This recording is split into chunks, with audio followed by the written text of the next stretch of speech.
12,47 €. Ce n'est pas ton épargne, ce n'est pas un surplus de fin de mois, c'est ton solde total. Ton existence entière, ton travail de la semaine dernière, tes espoirs immédiats et ta capacité à manger demain, tout est résumé en un chiffre dérisoire qui ne paie même pas un plein d'essence pour sortir de cette ville. Tu vérifies ton compte à 23h43, allongé sur ce matelas d'occasion que tu as acheté à un inconnu sur Facebook Marketplace, parce que le prix du neuf te semblait être une insulte à ta situation. Tu le consultes encore à 23h44, dans le silence de ta chambre, comme si le simple fait de fixer l'écran allait forcer les pixels à se réorganiser. Le chiffre ne bouge pas. Tu espères quoi? Un virement miracle? Une erreur de la banque en ta faveur? L'argent n'est plus un simple outil pour toi, c'est devenu l'air que tu respires. Soit tu en as assez pour ne pas y penser et vivre normalement, soit tu étouffes déjà et tu ne sais jamais vraiment dans quel camp tu vas te réveiller demain. C'est ça, le niveau zéro.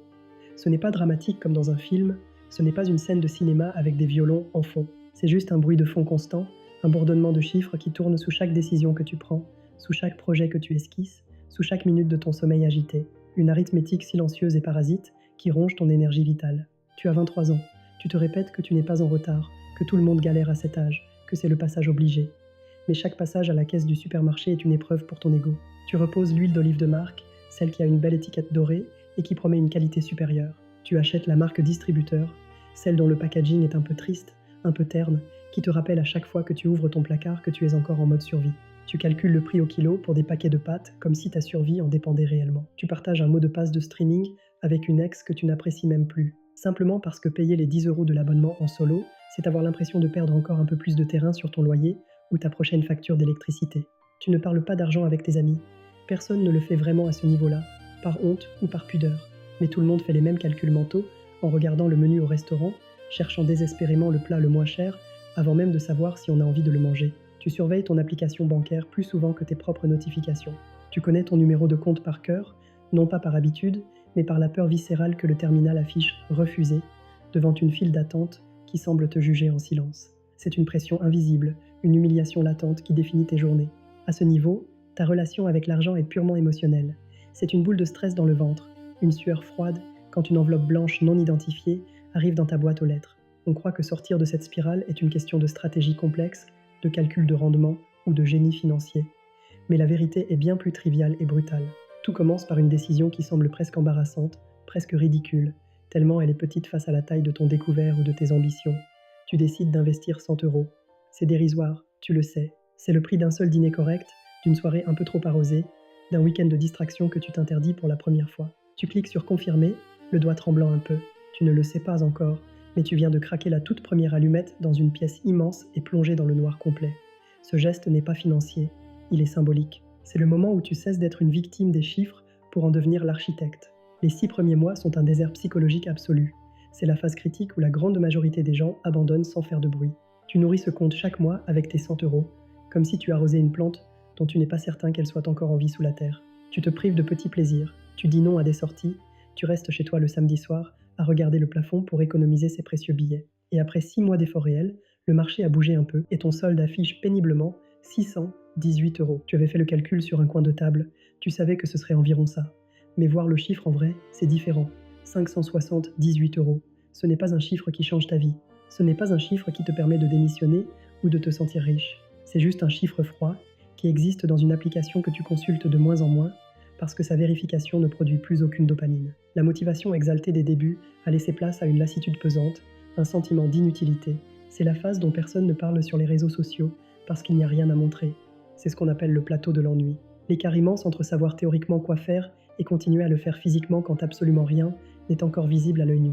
C'est là que se joue ton avenir. Les gens ne disent pas « j'abandonne ». Ils oublient juste de continuer.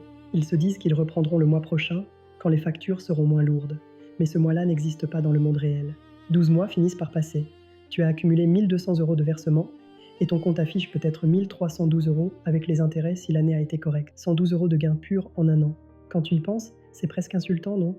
Tu aurais pu gagner cette somme en faisant seulement 2 après-midi d'heures supplémentaires ou en vendant quelques vieux objets inutiles. Tu te demandes sérieusement, le soir devant ton écran, si tout ce sacrifice, toutes ces privations et ces bouteilles d'huile d'olive bas de gamme en valaient la peine pour gagner le prix d'une paire de chaussures. Mais ce que tu ne vois pas, c'est que la structure même de ton cerveau a été modifiée par la répétition. Tu as remplacé l'anxiété de la survie par la puissance de l'habitude. Tu n'es plus la personne qui vérifie son compte à 23h44 avec la gorge serrée par l'angoisse. Tu es devenu, sans t'en rendre compte, La personne qui sait avec certitude que son argent travaille, seconde après seconde, même quand elle dort.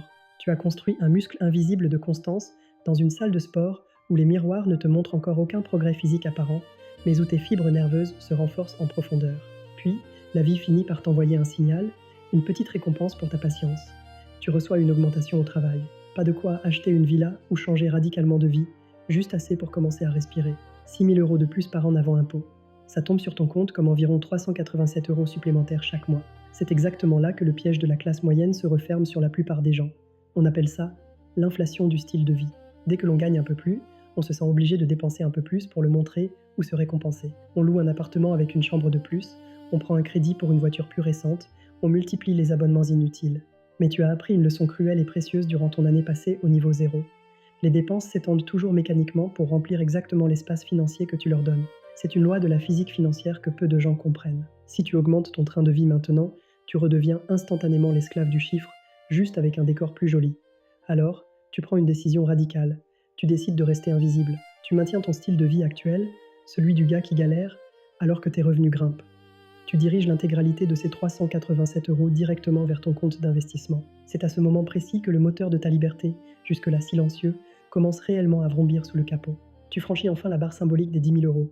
Tu as maintenant 26 ans. Tu n'as jamais eu un montant à 5 chiffres sur un compte bancaire de toute ta vie d'adulte. Jamais. Le poids psychologique de ce chiffre est colossal, bien plus important que sa valeur d'achat réelle. Pour la première fois, l'argent n'est plus une menace qui plane au-dessus de chaque décision. C'est une information, une base de données exploitable. Tu ne cherches plus de la motivation facile ou des conseils de gourou sur YouTube. Tu commences à lire des livres sérieux sur la structure des marchés, sur la psychologie des foules, sur l'histoire de la monnaie et surtout sur la valeur réelle du temps. Tu comprends enfin le grand secret.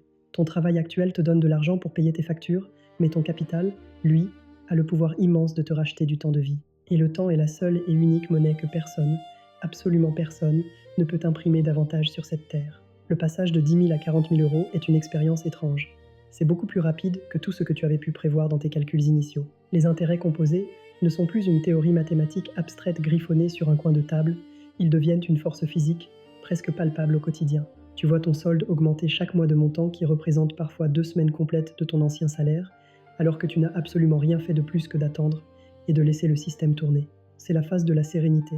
Tu ne paniques plus quand les informations annoncent une baisse du marché de 5%.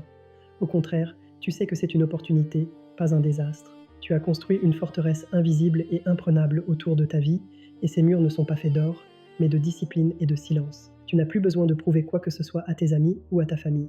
Ta richesse est cachée, et c'est là sa plus grande force. Un soir de pluie, vers minuit, tu ouvres ton tableur par simple curiosité nostalgique. Tu tapes tes chiffres actuels, tes versements, tes rendements moyens. Tu projettes tes économies sur les 20 ou 30 prochaines années. Et là, quelque chose change radicalement dans ta poitrine. Le chiffre qui s'affiche en bas à droite de l'écran n'est pas du tout ce que tu avais imaginé au début de ton parcours. Ce n'est pas un chiffre de riche pour étaler ton luxe, c'est un chiffre de liberté totale. C'est assez, c'est largement suffisant pour ne plus jamais avoir à dire oui à un patron que tu n'estimes pas ou à un projet qui te diminue humainement. Mais ce n'est pas encore la fin du voyage. Tu réalises avec stupeur que tu es arrivé au plateau de la compétence. Tu es devenu un expert pour survivre, pour épargner et pour gérer tes émotions face aux chiffres. Mais tu n'as pas encore appris la leçon la plus difficile. Comment être vraiment, profondément libre. La liberté, ce n'est pas de posséder un gros chiffre sur un écran, c'est de ne plus avoir besoin de ce chiffre pour définir qui tu es, quelle est ta valeur, ou ce que tu vas faire de ta précieuse journée demain matin. Le petit virement de 100 € que tu as fait un soir de déprime à 23 ans, ce geste qui te semblait presque dérisoire et humiliant à l'époque, est maintenant devenu un soldat vétéran. Il a recruté, formé et dirigé des milliers d'autres soldats numériques au fil des ans. La boucle est enfin bouclée. Tout ce voyage n'était en réalité jamais une question de mathématiques, de taux d'intérêt ou de choix techniques de portefeuille. C'était uniquement une question de caractère et de tempérament. C'était une question de savoir qui tu es réellement quand personne ne te regarde, quand les résultats ne sont pas encore au rendez-vous et que tout le monde autour de toi te pousse à consommer pour exister socialement. Tu as gagné le grand jeu de la vie, non pas parce que tu étais le plus intelligent du lot ou le plus chanceux avec les marchés, mais parce que tu as catégoriquement refusé de devenir une simple statistique de plus dans le système de consommation. Tu as choisi de construire, euro après euro, l'homme libre que tu es devenu aujourd'hui. Et cette liberté n'a absolument aucun prix, car elle a été payée avec la seule chose qui t'appartenait vraiment depuis le début, ta propre volonté inébranlable. Aujourd'hui, tu ne vérifies plus ton compte à 23 Jaurès 44. Tu éteins ton téléphone, tu respires, et tu sais que demain t'appartient enfin.